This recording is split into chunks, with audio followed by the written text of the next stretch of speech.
Once upon a time, in a small village in the heart of a lush African kingdom, there lived a young woman named Melina. She was famous for her amazing skill in weaving. Her hands could turn simple threads into beautiful tapestries, and everyone admired her work. But Melina's beauty wasn't just in her weaving. Her kindness, generosity, and bravery made her special.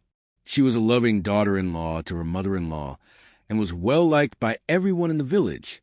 Among all the villagers, there was one man who thought highly of Melina, her husband's uncle, Chief Lawrence. Chief Lawrence loved Melina like his own daughter. He saw in her a rare mix of hard work, wisdom, and beauty. Secretly, he wanted her to be his daughter-in-law, even though she was already married to his nephew, the kind and hard-working Benjamin. Chief Lawrence had a son, Lucas, who also needed a wife. To him, Melina seemed like the perfect match for Lucas. In those days, a woman who could weave, work hard in the fields, and manage the household was highly prized. Melina was everything Chief Lawrence wanted for his son. As time went on, he became obsessed with the idea of having her as his daughter-in-law. He began to form a wicked plan to get rid of Benjamin and make Melina his son's wife. One day, Chief Lawrence asked Benjamin, "Please help me cultivate a field tomorrow. All the villagers will be there, and we will stay overnight to start working early the next day." Benjamin, trusting his uncle, agreed. But what Benjamin did not know was that the field was haunted by beasts. By day, the land was safe, but at night, the beasts roamed, searching for souls to devour. That evening, Benjamin went to the field and stayed in a small hut. As night fell, he heard strange noises from across the field, but he thought it was just his neighbors gathering vegetables. As he cooked, the noises grew louder and more suspicious. The beasts knocked on the door, asking to be let in, but Benjamin refused. They were angry and called for their leader, Fuka. Fuka was huge. Each step he took covered a long distance, and he towered over the hut. He demanded that Benjamin open the door. When Benjamin refused, Fuka kicked the door open, but Benjamin was ready. He held a flaming torch, knowing that the beasts feared fire. With one quick movement, he thrust the torch at the giant beast. Fuka screamed in pain, and the other spirits carried him away. Meanwhile, Melina had heard that her husband had stayed in the field and feared for his safety. She knew the dangers of the haunted land and the mysterious creatures that roamed it at night. No one who entered the field alone ever returned. She had told her husband not to go to the field that night and to wait until the next day, but Benjamin disagreed. He told her that Chief Lawrence had assured him that other villagers would be present at the field and that she shouldn't worry. Despite his reassurance, Melina grew increasingly anxious and cried all night, fearing that Benjamin would fall victim to the beasts. By morning, she had prepared a meal of chicken and rice, packed it with a bottle of water, and rushed to the field. When she reached the hut, she was shocked to find it covered in blood.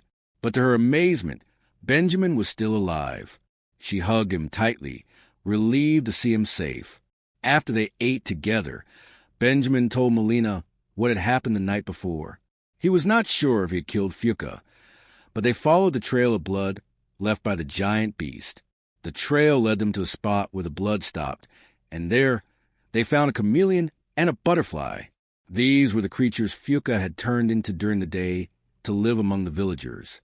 The couple hurried back to the hut, but Benjamin grew weaker with each step. By the time they reached home, he collapsed. Despite having defeated Fuka, his soul had already been taken by the beast. Benjamin died, leaving Melina heartbroken. Just as Melina was beginning to mourn, Chief Lawrence arrived at her house with a gleam in his eye. He eagerly asked her to marry his son, Lucas. Immediately, she knew Chief Lawrence was responsible for her husband's death. Anger filled Melina's heart, but she remained calm. Her grief was deep, and she longed for revenge. "Yes," she said, her voice steady. "Why not? My husband is dead after all, but I have one request. I want to know if your son is capable of taking care of me. So, you're going to gather all the fortune and valuables in your house, and I'll inspect them to see how capable you are." Chief Lawrence, pleased with the arrangement, agreed.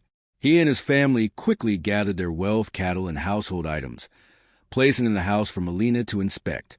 They waited eagerly for her arrival, but she did not come. They waited until nightfall, and soon they all fell asleep. When everyone was asleep, Melina arrived at the house. She found the wealth and valuables neatly arranged. Without saying a word, she hung herself inside the house. In those days, if someone died unnaturally, like through murder or suicide, the house and everything in it had to be abandoned. It was forbidden to touch anything related to such a death. The next morning, when Chief Lawrence's family woke up, they saw Melina hanging dead with a rope tied around her neck. They were devastated. They knew they couldn't take anything from the house because it was a taboo. They abandoned their wealth and belongings. They had no choice but to leave empty-handed. Through her death, Melina made the ultimate sacrifice. She punished Chief Lawrence for his evil ways and the betrayal that had destroyed her family. And so, her story was told for generations as a reminder that justice will always find its way, even in the darkest of times.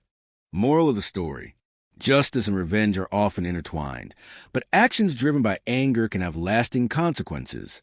It teaches that betrayal and evil deeds will eventually face consequences, but also warns that seeking revenge can sometimes lead to unintended outcomes. Melina's actions ultimately punished Chief Lawrence, but her sacrifice shows how revenge can come at a great personal cost. Thank you for watching. We hope you enjoyed the story. Don't forget to subscribe, like, and share with your friends. Your support helps us bring more captivating tales and content.